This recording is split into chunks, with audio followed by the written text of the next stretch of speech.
Hey everybody with Project Nerd, this is Kerry coming to you from another amazing Colorado Festival production up here in Longmont, Colorado. We're all up here to go to and hang out at the Front Range Film Festival, and I get, again, the pleasure. These are my favorite. I tell it to everybody. I'm sorry. Actually, I don't, but you guys are my favorite. This is one of the coolest films that is definitely being shown here. It's a film called Abandoned, as I'm going to say it, and you guys can correct me, but I always call it like urban adventuring. But it's probably different. So I'm going to let these guys talk, let them introduce themselves, and talk a little bit about the movie. So why don't you guys introduce yourself? I'm Grant Robbins. I'm Leo Del Piccolo. And I'm Sarah Robbins, and we are the Road Was Travel production company. That's amazing. So I'm going to give you guys, because I want to hear it with this type of topic, right? And I'm going to give you, so that way you can explain it, because I won't be able to explain it well. But Grant, why don't you talk a little bit about what the movie, content-wise, is centered around? Yeah, I think ultimately we're just kind of three people that grew up in Colorado. We love skiing, and the whole purpose was to find new places to ski. And with that in mind, we found a couple old abandoned ski areas across Colorado. And the more we dove into it, the more we realized that there's these stories behind it. There's still communities that really care about these ski areas, and our goal is to kind of put that story out there for everyone else to enjoy before some of those stories are lost. Yeah, it's an interesting concept now. I think most of our audience, and probably you guys as well, this is content that's really coming out a lot. You know, going through buildings, parks, in this case ski resorts, that have been abandoned. But in this case, it's abandoned, but you were still able to ski it, right? Yep. So Leo, are you a huge skier? Yes, sir. Yeah? What did you think of skiing through what was part of the passion of going and doing this? Was it the skiing part, or was it just the idea of it being abandoned? Yeah, like Grant said, a lot of it was just skiing to start out with, and we found these places, and we're like, wow, there's still runs there that, you know, without trees that we can go ski, and so it's super fun to just get out there. And a lot of them there's no lifts left, so we have to hike up and ski down.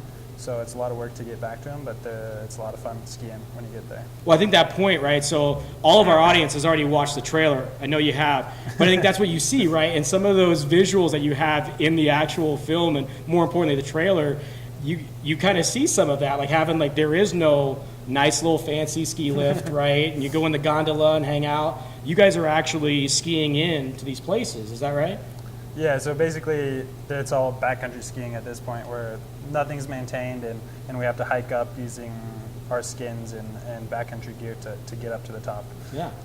And some of them it's a few miles just to get to the base of the areas, and so it's a lot of work, but it's definitely worth it. Yeah, and you can see Sarah behind me. I'm not gonna try to turn, but I'll ask the question, right? So Sarah, what were some of the reasons that kind of drew you to this type of movie, right? Abandoned, you guys obviously said you love skiing, right? But why take on this type of content in the conditions you're talking about to just put out a film for audience members to see?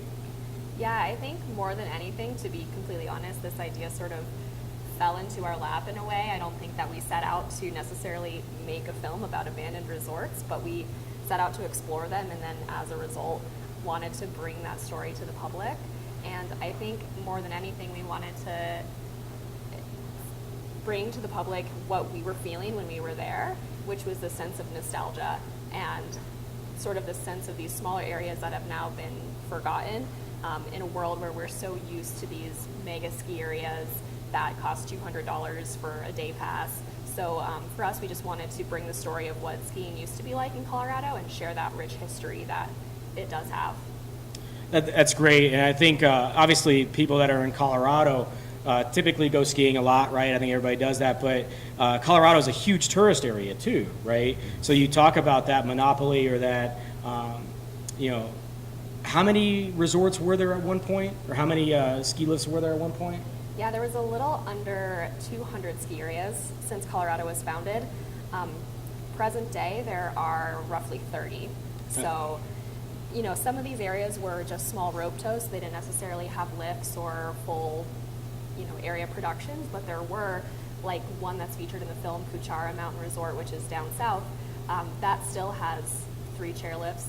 It still has a base area, Right.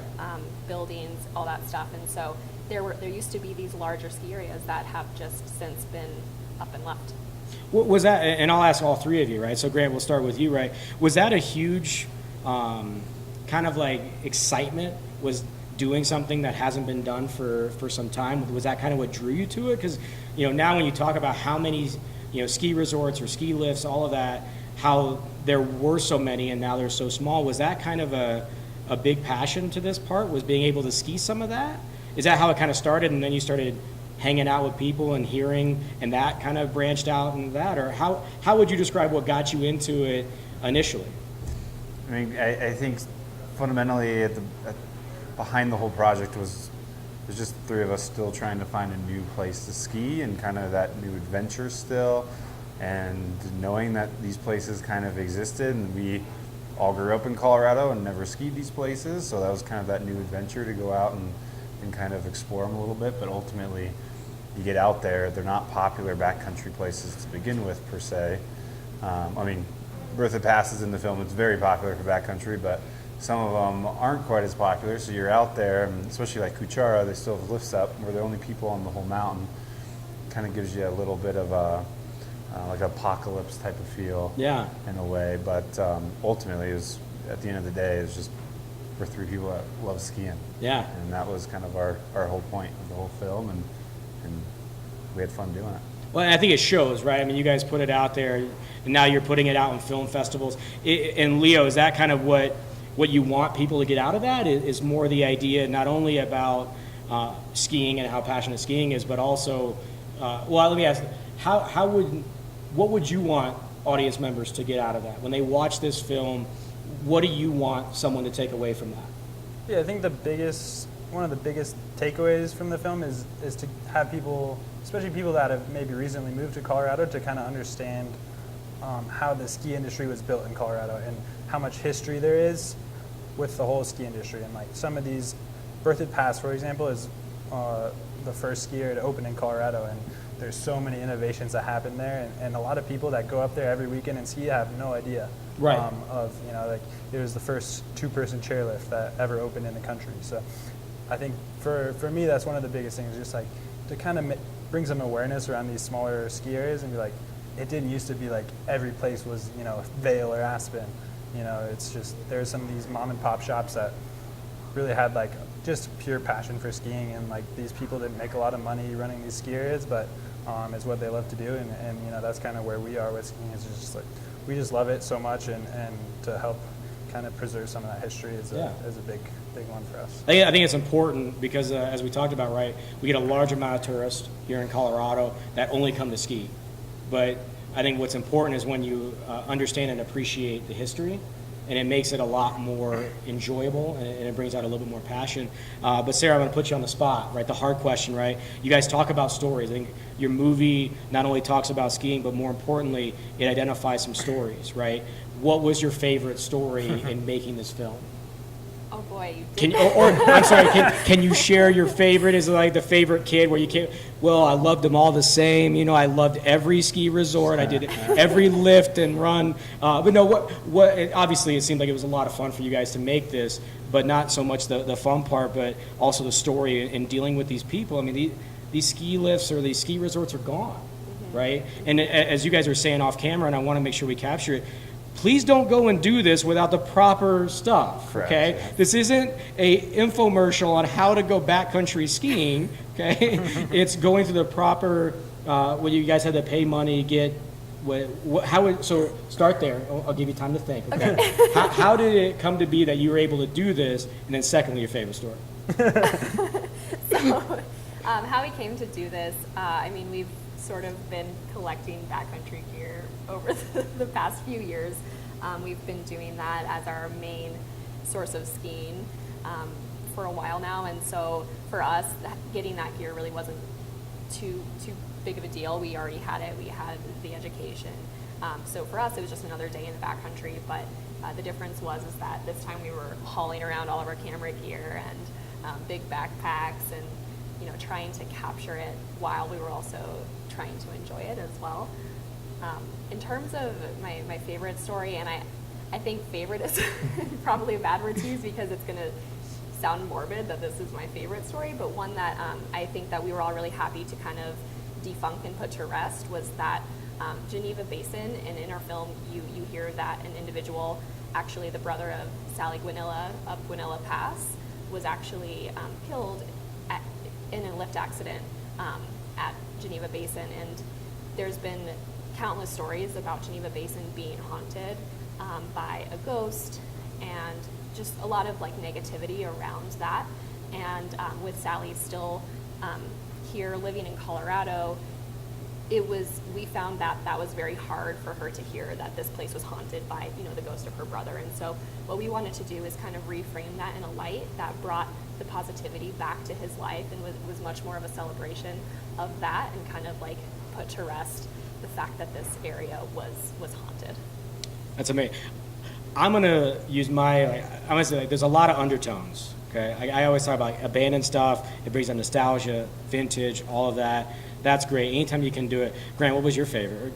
Or should I say, like, what is a story in which that you liked? No. But what was your takeaway, right? So when you came off the mountain, or you came down from that run, when you look back on it, right, and now you're able to see what you guys created, right? When you're watching this film, what are you thinking about when you're watching, you know, not only audiences, you know, watch what you guys created, but also remembering some of those, you know, experiences?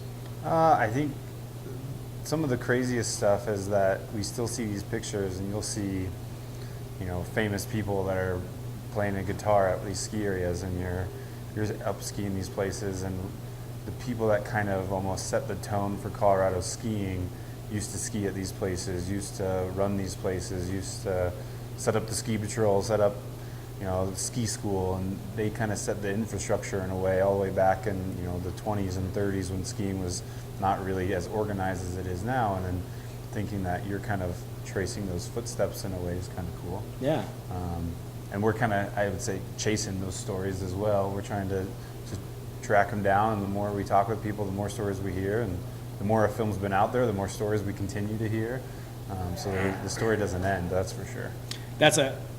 We have to end, unfortunately, and we'll end it there, because that's perfect, right? So guys, the biggest thing, and lady, guys and lady, the biggest thing, obviously, for our audience is making sure that they're able to view and watch your content. So for all of our audience members out there, how are they able to either watch Abandon, you know, support what you guys want to do? This is your opportunity to tell everybody about yourself, about your film, about anything we want to make sure that everybody's eyes go to. I think the full film's available to view for free online on our website, so theroadwesttravel.com. And we got some other projects lined up for the next year or so. So you just follow us on social media at The Road West Traveled. We'll keep you guys updated and see what else is coming. How do you not go and watch this film? It's got abandoned stuff. It's got a lot of snow. There's stories in it. And all of our Colorado people, you have to watch this. But this is Kerry for Project Nerd signing out at the Front Range Film Festival. Go and support all of what they're doing. Abandon is an amazing film. Go watch it and do all the housekeeping. Subscribe, like, do everything you possibly can to support what we're doing, so that way we can keep interviewing people like this. Thank you, guys. We'll talk to you soon.